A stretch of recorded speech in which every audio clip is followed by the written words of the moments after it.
हन्ताणं नमो सिद्धाणं नमो आयर्याणं नमो वज्रायाणं नमो लोये सौवसाहूणं। पंच परमेष्टि भगवान की, देवादिदेव खजाराट आदिनाथ भगवान की, संत श्रोमणी आचार्य भगवान गुरुदेव श्री विद्यासागर जी महाराज की, पूज्य आचार्य श्री समय सागर जी महाराज की,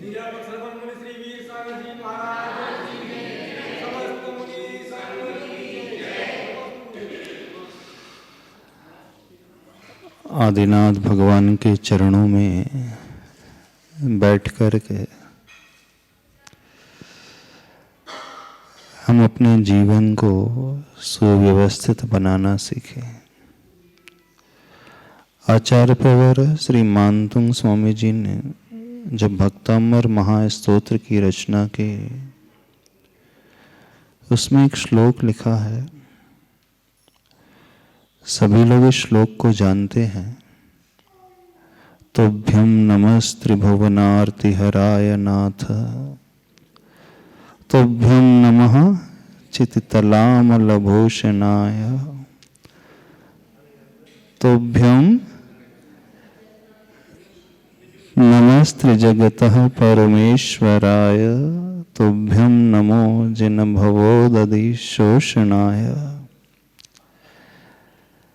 बहुत सारे लोग इस श्लोक को सुनते भी हैं, पढ़ते भी हैं, लेकिन अर्थ की ओर शायद दृष्टि बहुत कम लोगों की जाती है।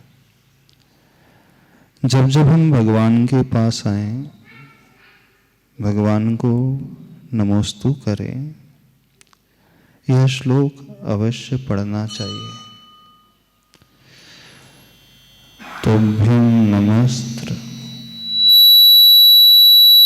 ओम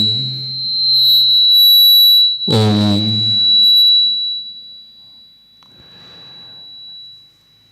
इस श्लोक में बार बार नमस्कार यह क्रिया का प्रयोग किया। भक्तामर स्तोत्र का यह श्लोक ही एक ऐसा श्लोक है जो हमारे लिए प्रेरित करता है कि प्रभु के चरणों में आकर के हम अपने आप को कैसा बनाएं। जब हम अपने मुख से ये कहते हैं तुभ्यं नमस्त्रिभुवनार्तिहराय नाथ, क्या हमारे भाव उस ओर जाते हैं जो आचार्य भगवान हमसे कहना चाहते हैं?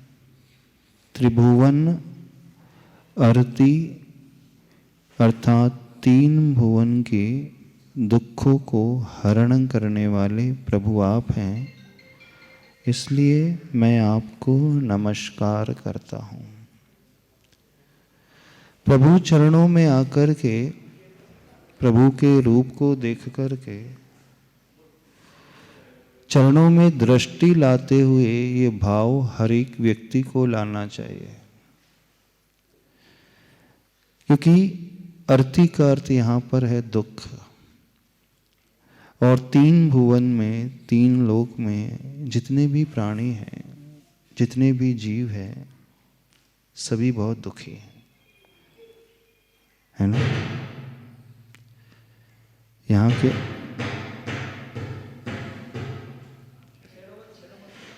यहाँ के लोग भी सुखी हैं कि दुखी हैं? सभी। डॉक्टर साहब आप भी दुखी हो? दुनिया का इलाज करते हो, हाँ? पेशेंट को सुखी बनाने के लिए पुरुषार्थ करते हो। आप भी दुखी हो कि सुखी हो? पूछ ले। जब हम प्रभु के चरणों को देखें, हमारी विशुद्धि कैसे बढ़ती है, आज उस थॉट प्रोसेस को बताना चाहते हैं। हमें क्या सोचना चाहिए भगवान के चरणों के पास आकर के? क्या भाव लाना चाहिए? क्योंकि एक बात समझने की कोशिश करें, जब प्रभु चरणों में आकर के हम एकदम अहोभाव से भटते हैं, अपने आप को पूर्ण रूप से झुका देते हैं, तो हमारी विशुद्धि चरम पर होती है। लेकिन हमारे भीतर वो अहोभाव कब जागृत होता है जानते हो?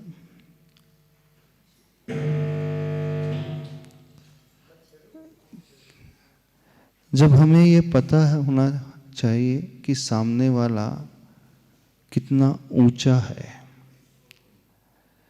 हम प्रभु को देखें और यह श्लोक की प्रथम पंक्ति पढ़ें, तुभ्यम नमस्त्रिभुवनार्ति हराय नाथ, अर्थात हे भगवान तुभ्यम यानी तुम्हारे लिए, आपके लिए, नमः मैं नमस्कार कर रहा हूं। क्यों नमस्कार कर रहा हूं? त्रिभुवन, तीन भुवन में जितने भी दुख हैं, अर्ति यानी दुख, आप उसके हरण करने वाले हैं, आप उसको नष्ट करने वाले हैं। अर्थात हम किसी सामान्य व्यक्ति के समक्ष नहीं आ रहे हैं, हम एक ऐसे व्यक्ति के समक्ष आ रहे हैं, ऐसी पवित्र आत्मा के समक्ष आ रहे हैं, ऐसे महान आत्मा के समक्ष आ रहे हैं। जो भी सांसारिक प्राणी इनके चरणों में झुकता है, उसके समस्त आर्त, अर्ति, दुख, कष्ट, क्लेश, संकट, विघ्न, बाधाएं, मुसीबतें सब हरण को प्राप्त हो जाती हैं। जब आप मंदिर में आओ, इन प्रभु को वेदी में देखो, तो भूल करके भी यह धारणा नहीं बनाना कि भगवान वेदी पर बैठे हैं। हमें आंखों से यही दिखेगा कि भगवान इस मार्बल की वेदी पे बैठे हैं, जिसके ऊपर एक मार्बल का कमलासन है और उसके ऊपर सफ़ेद प्रतिमा मार्बल की आदिनाथ भगवान की रखी है। आंखों से यही नजर आएगा, लेकिन हृदय में क्या भाव आना चाहिए? ये जो प्रभु बैठे हैं, ये वेदी में नहीं बैठे हैं, ये समवसरण में बैठे हुए हैं। जहाँ भगवान का साक्षात समवसरण लगता है, उस समवसरण की एक विशेषता होती है, उसे समझे पहले। उस समवसरण में दुखी से दुखी व्यक्ति भी जाता है, बीमार से बीमार व्यक्ति भी जाता है, जिसकी आंखें नहीं हैं, जिसके पैरों में पीड़ा है, हाथ में लूलापन है, जिसके मुख में जिह्वा से शब्द नहीं फूट रहे हैं, जिसे कानों से कुछ सुनाई नहीं दे रहा है, जिसके शरीर में तीव्र वेदना है, वह व्यक्ति जब इन प्रभु के समक्ष जाता है तो उसके शारीरिक समस्त कष्ट दूर हो जाते हैं। यह समवसरण का अतिशय है। लंगड़ा व्यक्ति जाता है तो उसको पैर प्राप्त हो जाते हैं, लूला व्यक्ति जाता है उसे हाथ प्राप्त हो जाता है, अंधा व्यक्ति जाता है उसको आंखों की रोशनी, ज्योति मिल जाती है, बहरा व्यक्ति जाता है उसे सुनाई देने लगता है, गूंगा व्यक्ति जाता है वह बोलने लग जाता है, जिसके हृदय में कोई पीड़ा हो, कमर में कोई दर्द हो, घुटनों में कोई दर्द हो, शारीरिक कितनी भी बड़ी, कैसी भी बड़ी व्याधि यानी बीमारी भी क्यों ना हो, हर बीमारी इन प्रभु के चरणों में पहुँच कर के दूर हो जाती है। ने बीमार से बीमार व्यक्ति जो है, अस्वस्थ से अस्वस्थ व्यक्ति समवसरण में जाकर के स्वस्थ हो जाता है। ये बिल्कुल साक्षात अतिशय घटित होता है। और ये कैसे घटित हो जाता है? ये उन प्रभु का दिव्य अतिशय है, उनकी साधना का प्रताप है। उनकी साधना के कारण बड़ी से बड़ी महामारियां भी यदि फैली हैं तो उस रेंज में जहाँ प्रभु का विहार होता है, जहाँ प्रभु का समवसरण लगता है, वहाँ समस्त पैंडेमिक, एपिडेमिक जो हैं सब दूर हो जाती है। बड़ी से बड़ी बीमारियां भी शांत हो जाती है, वहाँ स्वस्थता का वातावरण पैदा हो जाता है। तो ये प्रभु का महान अतिशय है। आप जब भी इन प्रभु के पास आएं तो क्या सोच करके आएं कि हम किसी मंदिर में नहीं आ रहे हैं, हम साक्षात समव शरण में प्रभु के पास आ रहे हैं। जो हम सोचेंगे वो हमें प्राप्त होता है। It's not the reality, it's the perceived reality that matters. इस बात को समझे। हमें जो दिख रहा है वो मायने नहीं रखता, हम जो देखते हैं वो मायने रखता है। उदाहरण बताते हैं, एकलव्य जब विद्या सिद्ध कर रहा था, धनुर्विद्या सीख रहा था, तो उसे कौन सिखा रहा था धनुर्विद्या? एकलव्य को द्रोणाचार्य सिखा रहे थे? द्रोणाचार्य तो नहीं सिखा रहे थे। एकलव्य ने एक माटी की मूर्ति बनाई थी जिसमें सिर्फ एक मूर्ति का आकार था हिंदू दर्शन के अनुसार। सुनो, और जैन दर्शन के अनुसार पांडव पुराण ग्रंथ में क्या आता है? एकलव्य ने माटी की मूर्ति भी नहीं बनाई थी। एकलव्य ने एक स्तंभ को खड़ा कर दिया था, खंबे को खड़ा कर दिया था माटी के, और खंबे में क्या देख रहा था? साक्षात गुरु द्रोणाचार्य है। जैन दर्शन में देखना क्या आया। हिंदू दर्शन में तो उसने मिट्टी की मूर्ति द्रोणाचार्य के आकार की बनाई, पर जैन दर्शन में आता है उसने मूर्ति भी नहीं बनाई, उसने एक खंबे को खड़ा कर दिया। आंखों से वो एक स्तंभ था, खड़ा दिख रहा था, लेकिन वो हृदय से क्या मान रहा था? ये स्तंभ नहीं है, ये साक्षात गुरु द्रोणाचार्य बैठे हुए हैं जो मेरी हर क्रिया को देख रहे हैं। मैं कैसे उस धनुष को उठाता हूँ, बाण को उस प्रत्यंचा में चढ़ाता हूँ, कैसे मैं निशाना साधता हूँ, कैसे उस तीर को छोड़ता हूँ, और कैसे वह तीर जो है अपने उस लक्ष्य तक पहुँच जाता है और उसे भेद देता है। बस वो ये धारणा बना रहा था कि साक्षात गुरु देख नहीं रहे हैं, गुरु मुझे सिखा रहे हैं। लेकिन वास्तविकता क्या थी? वहाँ कोई गुरु नहीं थे नहीं, वह मूर्ति थी अथवा एक खंबा था। सत्यता यह थी कि वहाँ एक मिट्टी की मूर्ति अथवा मिट्टी का खंबा था, लेकिन उसके हृदय में क्या भाव था? साक्षात गुरु हैं। अब देखो, जो सत्य था वो असत्य हो गया, और जो असत्य था वो सत्य हो गया। जो सही था वो गलत हो गया। सही ये थी कि वो मिट्टी था, मिट्टी की मूर्ति, कुछ नहीं था, लेकिन उसने क्या माना? मिट्टी की मूर्ति नहीं, गुरु है। तो सब कुछ हमारी उस मान्यता पर आधारित होता है, उस पर डिपेंड करता है। आप जब मंदिर आते हो, वेदी में बैठे हुए उन भगवान को देखते हो, तो आपको क्या नजर आता है? सफेद मूर्ति नजर आती है ना। आदिनाथ भगवान यहाँ बैठे हुए हैं, है ना, सफेद कलर के हैं। कितने फीट की मूर्ति है? 2.5 फीट की, 3 फीट की है। यही दिखती ना सबको। कितने लोगों को ये दिखते हैं कि 500 धनुष के आदिनाथ भगवान इसमें बैठे हुए हैं। सोने जैसे उनके शरीर का रंग था, वो बैठे हुए हैं।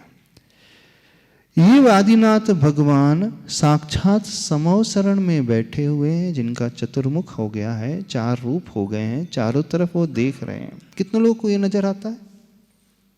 किसी को नजर नहीं आता। सबको मंदिर में क्या नजर आते हैं? मूर्ति नजर आती। बस अब हमारा कल्याण कभी नहीं होगा, क्योंकि हम क्या मान रहे हैं? मूर्ति है। सत्य यही है कि मूर्ति है, लेकिन मान्यता में भी जब मूर्ति आ जाएगी तो हमें भगवान ही नजर नहीं आएंगे। कल्याण मूर्ति से नहीं होता, कल्याण भगवान से होता है। जैसे उस एकलव्य को सब कुछ सिद्ध हो गया, क्योंकि उसकी मान्यता थी गुरु बैठे हुए हैं, गुरु देख रहे हैं, गुरु मुझे सिखा रहे हैं। तो it's the perceived reality that matters. वास्तविकता क्या है वो मायने नहीं रखता, हम क्या धारणा बनाते वो मायने रखता है। बस सारा खेल उसी का है, धर्म बिल्कुल उसी का है, श्रद्धा सब उसी की है, आस्था सब उसी की है। हम क्या हृदय में भाव लेकर के आते हैं। और विडंबना ये है कि अधिकांश लोग जितने भी भगवान के पास आते हैं, मंदिर में आते हैं, सिर्फ मूर्ति को देख करके चले जाते हैं। ये बड़ा कड़वा सत्य है। हमें ऐसा एक भी व्यक्ति यहां पर नजर नहीं आता जो एकलव्य की दृष्टि को रखता होगा। है यहां पर एकलव्य की दृष्टि को रखने वाला? तो मंदिर आकर के क्या पुण्य मिलेगा? वही पुण्य मिलेगा जैसे एक मूर्ति को देख करके मिल रहा है। लेकिन आचार्य भगवान कहते हैं ये मूर्ति नहीं, ये भगवान है, साक्षात भगवान है। आपके साथ देखो, जब आप अपने बेटे की तस्वीर देखते हो तो आपको आंखों में आंसू आ जाता है, जबकि वो तस्वीर है ना, जिसे आप बहुत चाहते हो। वो बेटा 10 साल आपसे दूर है, अमेरिका में रह रहा है, पढ़ रहा है, आया नहीं लौट करके। आप उसकी तस्वीर देखते हो, फोटो देखते हो, और हृदय में क्या भाव आ जाता है? ये फोटो नहीं है। भावुकता आ जाती है ना, आंखों में आंसू भी आ जाते हैं ना। क्यों आ जाते हैं आंसू? क्योंकि आपकी दृष्टि में वो तस्वीर नहीं है, आपकी दृष्टि में वो बेटा है। जबकि सत्य यह है कि फोटो है, कागज के प्रिंट है, उससे ज्यादा कुछ नहीं। लेकिन आपने क्या माना? ये कागज की फोटो नहीं है, मेरा बेटा मुझे देख रहा था, मैं उसे देख रही हूं। बस वो एक भाव आता है और आप एकदम इमोशनल हो जाते हो, भावुकता से भर जाते हो, आपकी आंखों में नमी आ जाती है।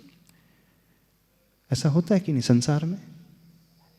कैसे ऐसा हो जाता है?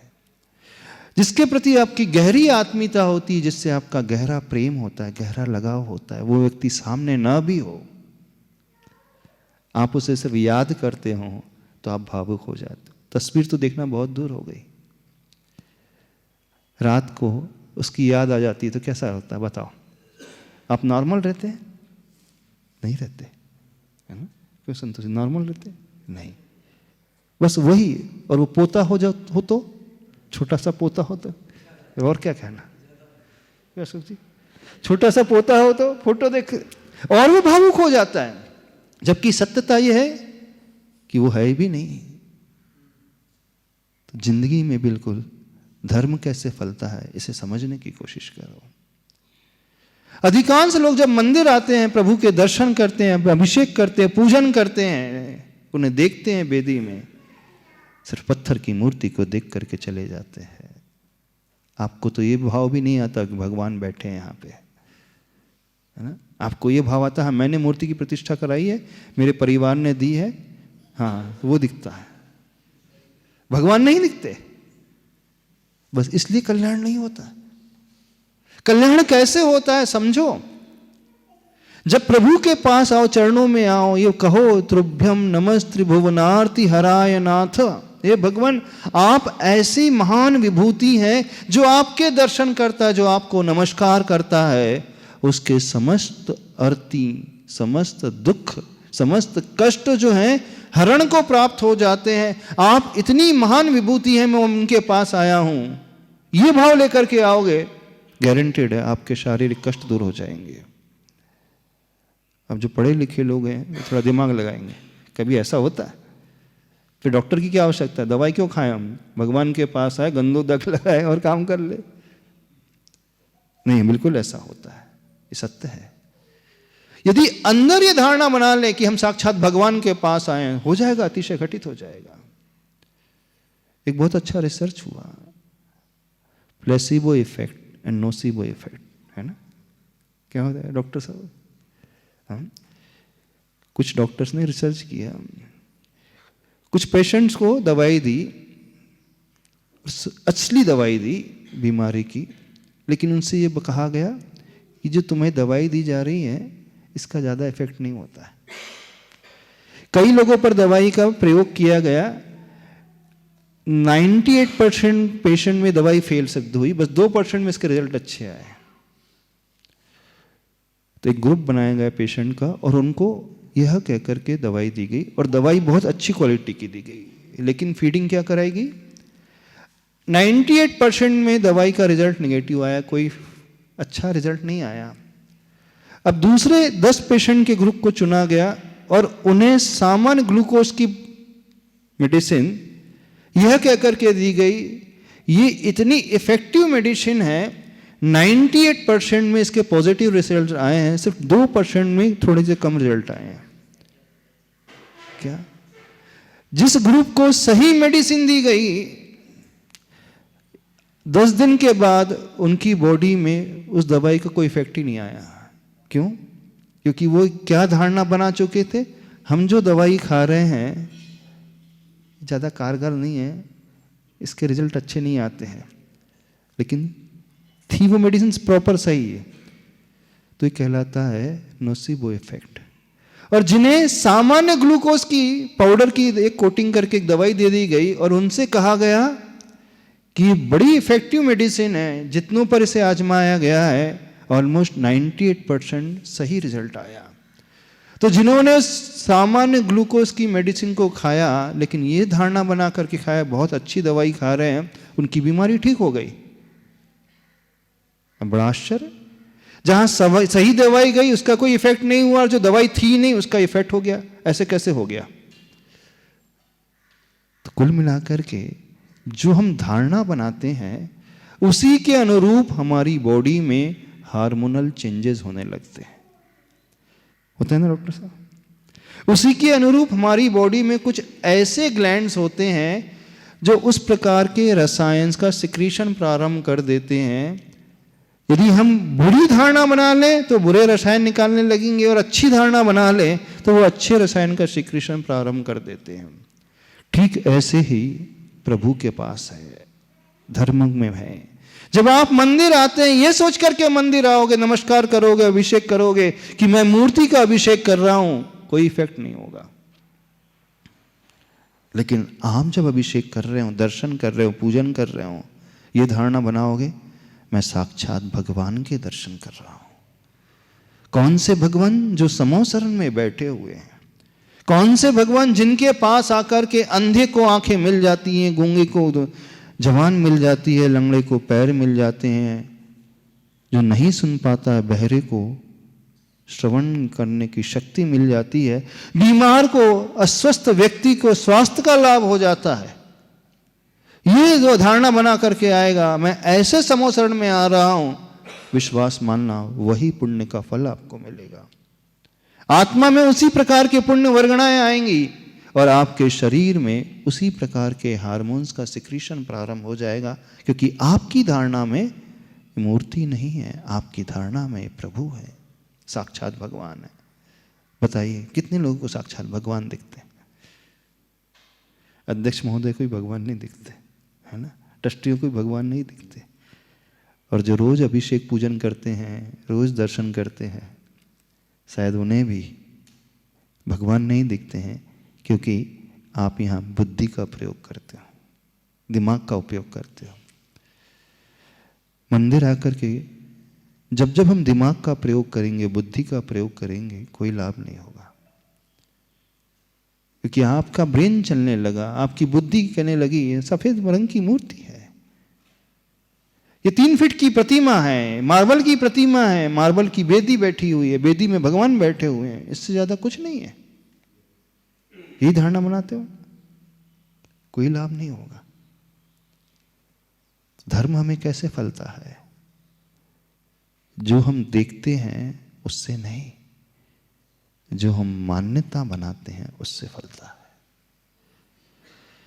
जो हमारे हृदय में भाव अंतरंग से उत्पन्न होता है उससे फलता है। जो वास्तविकता में घटित हो रहा है उससे नहीं फलता, उससे कोई सरोकार नहीं, उसका कुछ लेना देना नहीं। और अधिकांश लोगों के साथ बिल्कुल ऐसा ही होता है।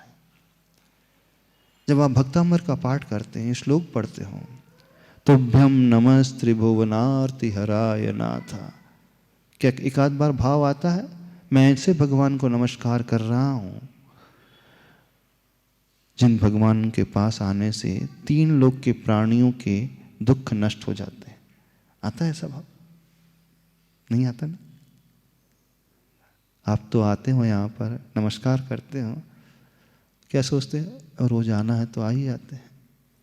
जैन कुल में जन्म लिया है, रोज मंदिर आना है, रोज दर्शन करना है, रोज स्तुति करना है, रोज पाठ पढ़ना है, रोज भक्तामर स्तोत्र को पढ़ना है, इसलिए हम पढ़ रहे हैं, झुक रहे हैं, चावल चढ़ा रहे हैं। यही सोच करके आते हो कि नहीं? क्यों बताना? भले क्रिया सही चल रही है। बहुत सारे ऐसे लोग हैं जो रोज मंदिर आते हैं, रोज नमस्कार करते हैं भगवान को, रोज अभिषेक प्रक्षाल करते हैं, रोज पूजन करते हैं, सही क्रिया कर रहे हैं। लेकिन सही क्रिया करते हुए भी सोच क्या है उनकी? क्या सोच है? हम मूर्ति की पूजा कर रहे हैं, है ना? मूर्ति की पूजा, मूर्ति के दर्शन कर रहे हैं ना? कोई लाभ नहीं होगा आपको, कुछ नहीं मिलने वाला। क्योंकि आपने अपनी बुद्धि का प्रयोग कर लिया। आप वह मान रहे हो जो आपको दिख रहा है। लेकिन धर्म में फल कैसे प्राप्त होता है? जो हमें दिखता है उससे नहीं, जो हम अंदर मान्यता बनाते हैं उससे होता है। जैसे एकलव्य ने मान्यता बनाई थी, साक्षात द्रोणाचार्य गुरु सामने बैठे हैं, और उसकी इस मान्यता का ये चमत्कार हो गया कि वह एकलव्य अर्जुन से बड़ा धनुर्धर सिद्ध हो गया। अर्जुन को तो द्रोणाचार्य ने सिखाया था, निशाना लगाना द्रोणाचार्य ने सिखाया था, सारा युद्ध कौशल द्रोणाचार्य ने सिखाया था, बड़ी बड़ी कलाओं को, चक्रव्यूह का भेदन कैसे करना गुरु ने सिखाया था। लेकिन एकलव्य को किसी ने नहीं सिखाया, किसी ने नहीं सिखाया। पर उसकी मान्यता थी, नहीं, गुरु मुझे सिखा रहे हैं, गुरु मेरी हर क्रिया को देख रहे हैं, कब मैं गलती करता हूं वो यह भी देखते हैं, कब मैं सही कर रहा हूं वो यह भी देखते हैं। और इसका इतना बड़ा चमत्कार कि वो शब्द भेदी बाण चलाना सीख गया। कौन से बाण? व्यक्ति को देख करके निशाना नहीं लगता था, आवाज सुनकर के वो निशाना लगा लेता था। कौन सा व्यक्ति किस दिशा में है उसकी ध्वनि को सुनकर के वो अनुमान लगा लेता था कितनी दूरी पर है, किस दिशा में है, और वो सीधा बाण छोड़ता था। बाण उस टारगेट पे जाकर के हिट कर जाता था। लक्ष्य सामने हो, दिखाई दे रहा हो, फिर उससे साधना, निशाना लगाना आसान है। देखिए हमें दिख रहा है, दूरी पता है, कहाँ खड़ा है व्यक्ति पता है, ज्ञात है। लेकिन जो दिख नहीं रहा तो उसकी आवाज सुनाई दे रही है, आवाज सुन करके अनुमान लगा लेना और एकदम परफेक्ट वहीं जाकर के निशाना लग जाए। छोटी कला नहीं, बहुत बड़ी कला होती है शब्द भेदी बाण को चलाना। उस समय सिर्फ अर्जुन जानता था उस कला को, लेकिन एकलव्य भी उस मिट्टी की मूर्ति से सीख गया था। मिट्टी की मूर्ति से सीखा नहीं था, एकलव्य ने यह धारणा बनाई थी कि गुरु ने मुझे सिखाया है। पर सत्यता क्या थी? उसने स्वयं सीखा था, लेकिन मान्यता क्या थी? गुरु ने मुझे सिखाया। तो सारा खेल हमारी उस मान्यता का है। आप पत्थर की मूर्ति के मान करके आओगे, बस वही लाभ होगा, और आप साक्षात भगवान मान करके आओगे, वो लाभ आपको हो जाएगा। बताओ आज तक क्या मान करके यहां पर आए हो? क्या मान करके झुके हो इनके पास? पत्थर की मूर्ति ना, यही। पढ़े लिखे हो तो थोड़ा दिमाग ज्यादा चलता है ना? मूर्ति का शेप देखोगे, बनावट देखोगे, शिल्प देखोगे, प्रशस्ति देखोगे, कलर देखोगे, वेट देखोगे, हाइट देखोगे, ये देखोगे। जब हम ये दिमाग का प्रयोग करने लगते हैं तो हमारी सारी एनर्जी, सारे एफर्ट्स उसी में उलझ करके रह जाती है। और जब हम अंदर में हृदय से ये सोचने लगे कि साक्षात भगवान है, तो भी वो सत्य होता है। हम जो सोचेंगे वही सत्य हो जाएगा। हम उस मूर्ति के बारे में सोचेंगे तो बिल्कुल वैसा ही होगा। हमारा ब्रेन वैसा ही काम करने लगेगा, वो हमें प्रूव करने लगेगा कि तुम जो सोच रहे हो सही सोच रहे हो। मूर्ति ही तो है ये, सफेद रंग की तो है, मार्बल की ही तो है, 3 फीट की तो है, दिख भी रहा है। और जैसे ही हम ये मान्यता बना ले, नहीं, मैं साक्षात आदिनाथ भगवान के चरणों में आया हूं, ऐसे भगवान के पास आया हूं जो समोसरण में बैठे हुए हैं, जिनकी 12 सभाएं लगी हुई हैं, 3 कटनी के ऊपर है, अष्ट प्रातिहार से सहित है, कमल पर नहीं विराजमान है, कमल से ऊपर अधर में 4 अंगुल आसमान में विराजमान है, अंतरिक्ष में विराजमान है। दिखते हैं आपको? कितने लोगों को अंतरिक्ष में बैठे हुए भगवान दिख रहे, बताना। भगवान कहाँ बैठते समोसरण में? कमल के ऊपर? ऊपर नहीं, कमल से ऊपर 4 अंगुल गैप पे बैठते हैं, अधर में बैठते हैं, अधर में। आपको अधर में दिख रहे हैं भगवान? आपको कहाँ दिख रहे हैं? सबको टच है, यही है ना?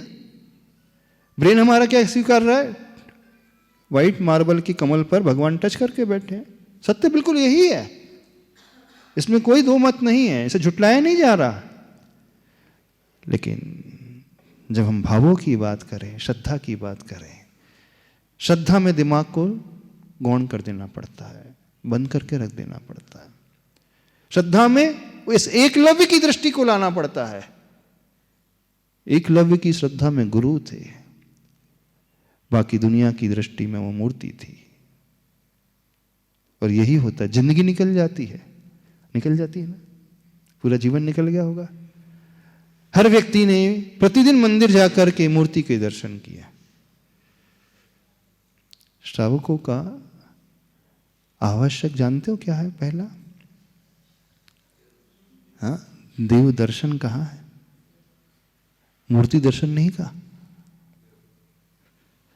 मूर्ति दर्शन कहाँ है? देव दर्शन कहाँ? प्रभु के दर्शन करना। गड़बड़ी क्या हो गई? सब मंदिर जाते हैं, मूर्ति के दर्शन करके आ जाते हैं और लगता है कि हमने अपना आवश्यक कर लिया। वैसे देव पूजन है, पूजन तो बाद में होगी, लेकिन सबको यह लगता है कि मैंने पूजा कर ली। किसकी पूजा कर ली? मूर्ति की कर ली। और 99.99999% लोग बिल्कुल ऐसे ही संसार में। हम इन विद्वानों की बात कर रहे हैं जो रोज मंदिर आते हैं, स्वाध्याय करते हैं, उनकी भी दृष्टि में यही होगा। उन पढ़े लिखे लोगों की बात कर रहे हैं जो रोज मंदिर आते हैं, दर्शन करते हैं।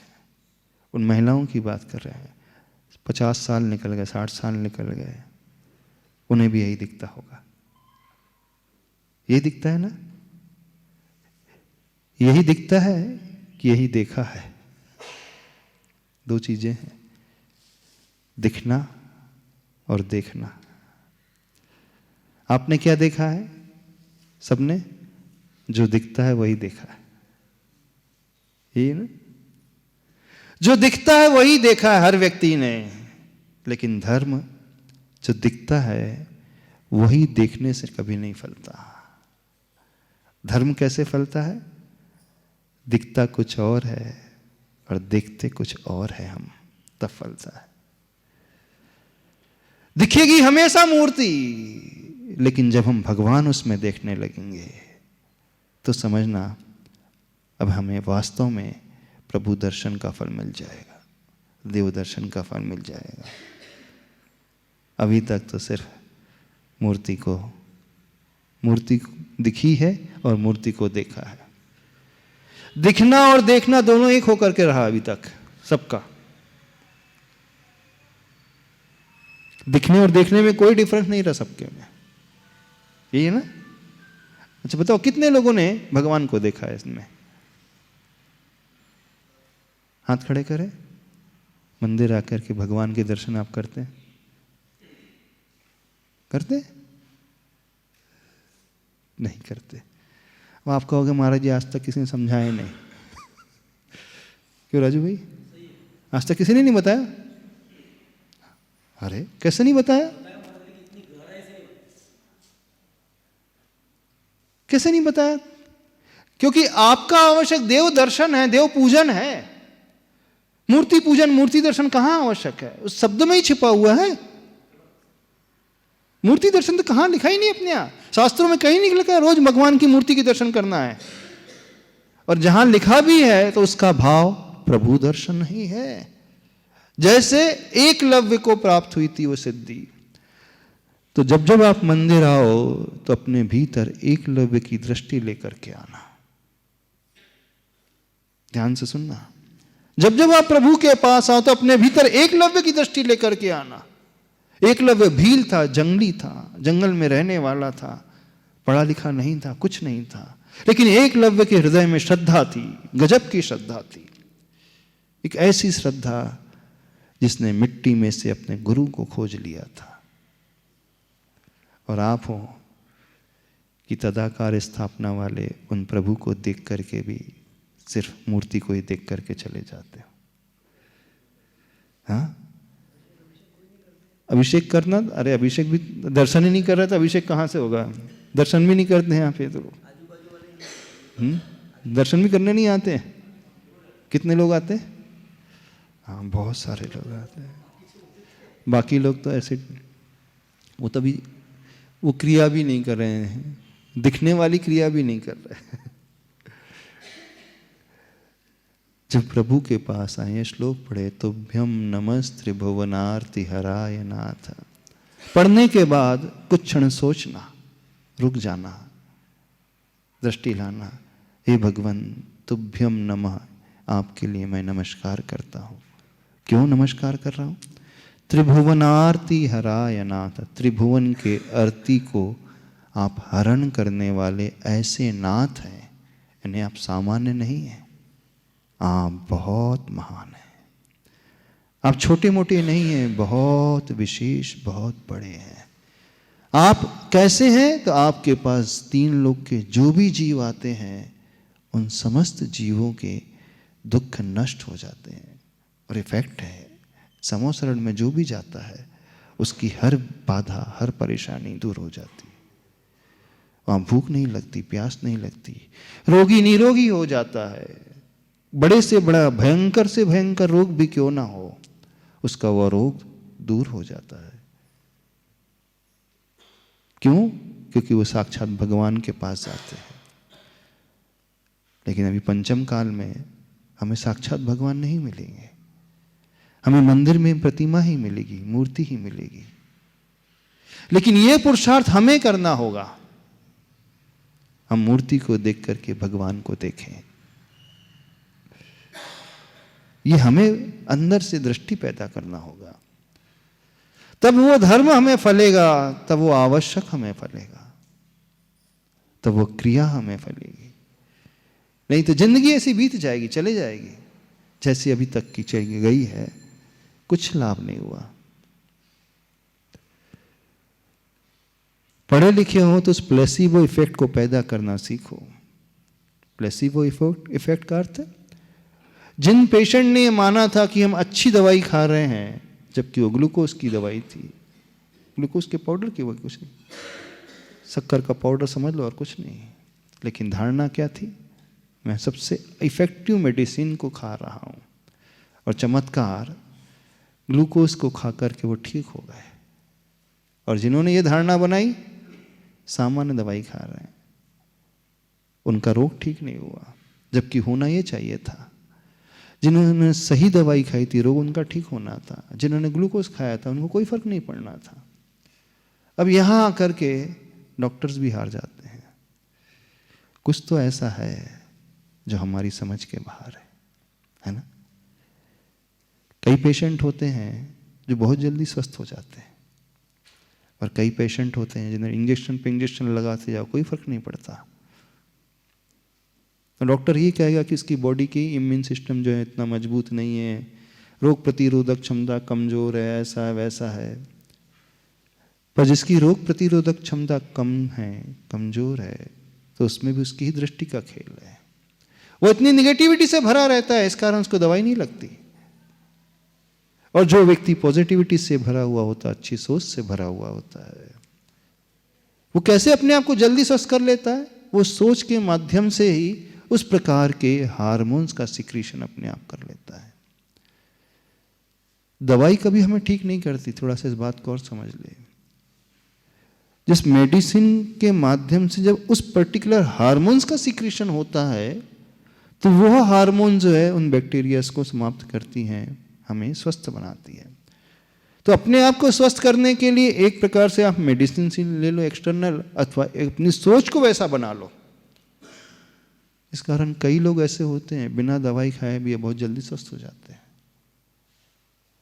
वो उस सोच के कारण उस प्रकार के हार्मोन्स को अपने भीतर जनरेट कर लेते हैं, और वो हार्मोन जो है रोगों से उसे दूर कर देता है। समझ में आ रहा है? कुछ नहीं समझ में आ रहा? तो जैसे मेडिकल साइंस में यह सिद्ध होता है, धर्म भी बिल्कुल ऐसे ही है। धर्म क्रियाओं से सिद्ध नहीं होता है। हम कौन सी मान्यता लेकर के धर्म करते हैं, कौन सी मान्यता लाकर के मंदिर में दर्शन पूजन करते हैं, उससे सिद्ध होता है। एकलव्य को इसी से सिद्ध हुआ था, बाकी सब सामान्य रह जाते हैं। पूरी जिंदगी ऐसी बीत जाती है। तो आप सबसे कहना है, थोड़े से अपने दृष्टि में परिवर्तन लेकर के आओ। जब प्रभु के पास आओ, अपने मुख से कुछ भी कहो, स्तुति चाहे संस्कृत की हो, चाहे हिंदी की हो, चाहे मारवाड़ी की हो, चाहे हुमड़ की, कोई भी भाषा में हो, मराठी में हो, वो मैटर नहीं करती है। उस शब्द को हम कह करके अपने भीतर सोच क्या लेकर के आते हैं, वो मैटर करती है। तो जो व्यक्ति अच्छी सोच बना लेता है, उसके लिए वो स्तुति का एक शब्द कार्यकारी हो जाता है। जब वो नमोरियंताणम कहता है तो उससे सिद्धि हो जाएगी। तुभ्यम नमस्त्र भुवनार्ति हराय नाथ, ये कहेगा तो सिद्धि हो जाएगी, क्योंकि वो सिर्फ कह नहीं रहा है, ये कह करके वो ये सोच रहा है कि मैं उन महान प्रभु के पास आया हूं, जिन प्रभु के पास आकर के अनेकानेक जीवों के दुख नष्ट हो जाते हैं। जब ये सोचते हैं अंदर से, तो हमारे हृदय में बहुमान उन भगवान के प्रति जागृत होता है। और ये नहीं सोचेंगे तो हमारे हृदय में प्रभु सामान्य रहेंगे, और सामान्य से कुछ लाभ नहीं होता जब तक वो बहुमान जागृत ना हो। बहुमान समझ रहे हो? दृष्टि में भाव, वो बड़प्पन का भाव। सामान्य प्रभु नहीं, बहुत विशेष प्रभु हैं। ऐसे प्रभु हैं, ऐसे प्रभु जिनके चरणों में आकर के सबके दुख दर्द दूर हो जाते हैं, तो ही हमारी वो विशुद्धि जागृत होगी, अन्यथा हमारी विशुद्धि पैदा नहीं होगी। अधिकांश लोग मंदिर आते हैं, सामान्य बन करके आते हैं, सामान्य बन करके ही चले जाते हैं। सामान्य से कोई लाभ नहीं होता जिंदगी में। विशेषता देखना, आप अपनी लाइफ में हमेशा विशेष बन करके रहना चाहते हो, ऑर्डिनरी बन करके रहना चाहते हो, कुछ हट करके, गाड़ी कुछ हट करके होना चाहिए, कपड़े कुछ हट करके होना चाहिए, मोबाइल कुछ हट करके होना चाहिए, भीड़ से अलग नजर आना चाहिए, होता है कि नहीं? भोजन थोड़ा सा अलग होना चाहिए, सामान्य वालों का नहीं। क्या दृष्टि होती है? नहीं, मैं कुछ एक्स्ट्रा ऑर्डिनरी हूँ। भावना क्या रहती है? थोड़ा सा हम हट करके दिखे, है ना? तभी तो आप मेकअप करते हैं। जैसे महिलाओं से पूछते हैं क्यों मेकअप करते हैं? सामान्य नहीं बनना चाहते, है ना? मेकअप इसलिए करते थोड़ा सा अच्छे से दिखे, इसलिए मेकअप करते कि नहीं? हट करके दिखे, एक्स्ट्रा ऑर्डिनरी, भीड़ में हम पहचाने जाएं। चाहे मेकअप की बात हो, चाहे कपड़ों की बात हो, चाहे गाड़ी की बात हो, चाहे मोबाइल की बात हो, कोई भी क्रिया की बात हो, आप घर भी बनाओगे अलग हट करके, एकदम नया सा होना चाहिए कि नहीं?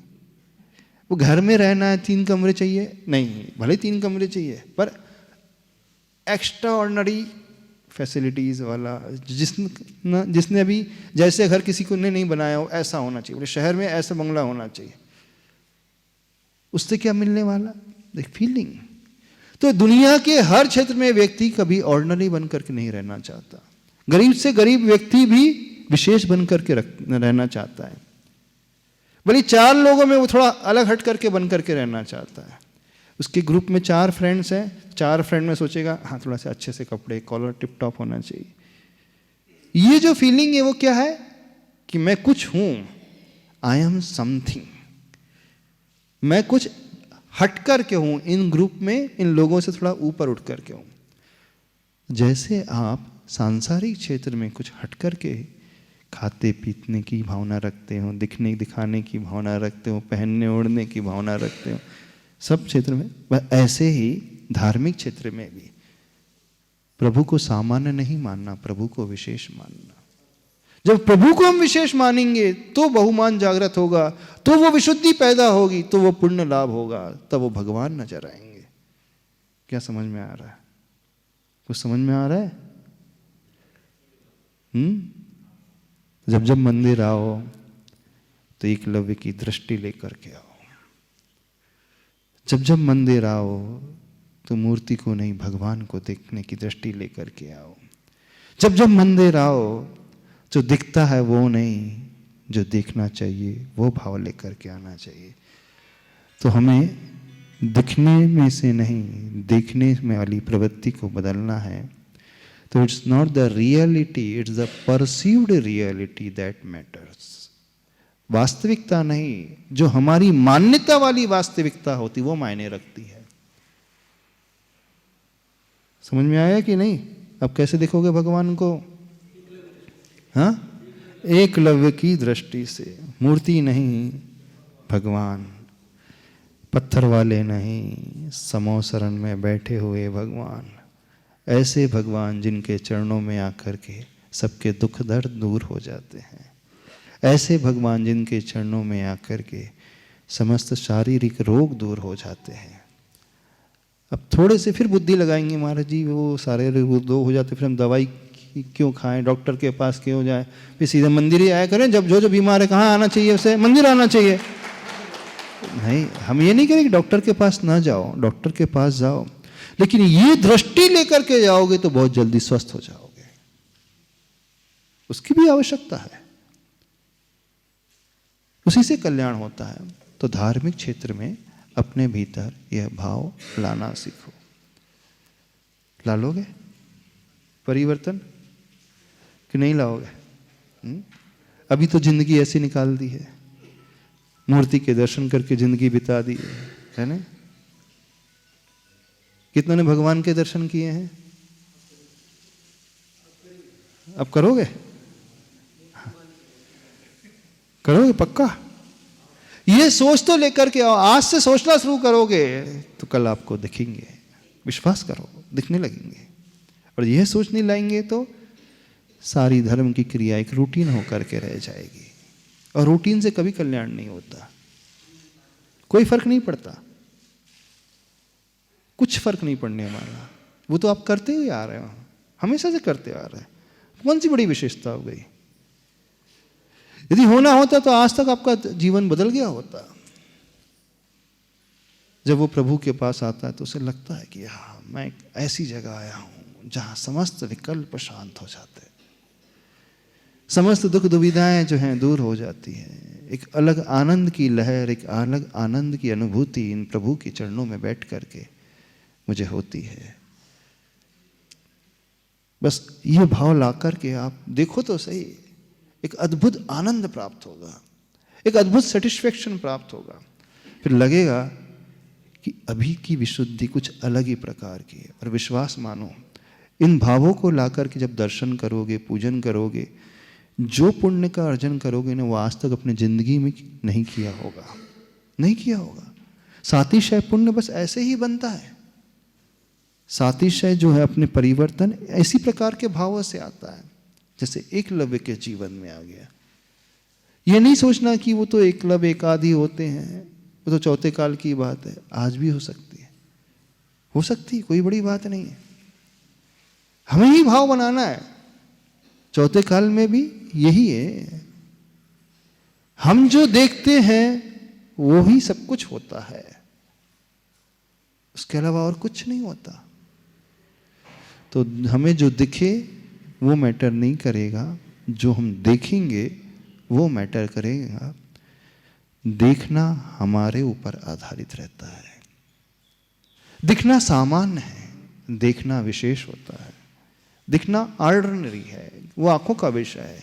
दिखना बुद्धि का विषय, ब्रेन का विषय, लेकिन देखना हृदय का विषय, अंतरंग का विषय, श्रद्धा का विषय, आत्मा का विषय, कल्याण का विषय। बस धर्म वहीं से फलता है और कुछ नहीं है, ज्यादा अंतर नहीं है। एक ज्ञानी और अज्ञानी में सिर्फ इतना ही अंतर, इससे ज्यादा कोई अंतर नहीं है। ज्ञानी देखता है, अज्ञानी को सिर्फ दिखता है, उससे ज्यादा कुछ नहीं। अज्ञानी की हर क्रिया इंद्रियों की क्रिया होती है, आंखों की क्रिया होगी, आप पढ़ोगे मुख की क्रिया हो जाओगे, सुनोगे कानों की क्रिया हो जाएगी। लेकिन ज्ञानी की वो क्रिया आंखों की, मुख की और कानों की होने के पश्चात वो हृदय की क्रिया हो जाएगी। प्रयोग तो करेगा, वो भी आंखों का प्रयोग करेगा अपना। ऐसा नहीं कि ज्ञानी जो आंखों का प्रयोग नहीं करेगा, ज्ञानी भी आंखों का प्रयोग करेगा, कानों का प्रयोग करेगा, जिह्वा का प्रयोग करेगा, लेकिन इंद्रियों के प्रयोग के पश्चात वो अपने मन का प्रयोग करेगा, वो अपनी श्रद्धा का प्रयोग करेगा, अपने हृदय का, अपने भावों का प्रयोग करेगा। उसी से कल्याण होता है। ठीक है, बात समझ में आ गई? तब से क्या परिवर्तन लेकर के आओगे? एकलव्य की दृष्टि को ला करके प्रभु चरणों में आना। बोले देवादिदेव श्री आदिनाथ भगवान की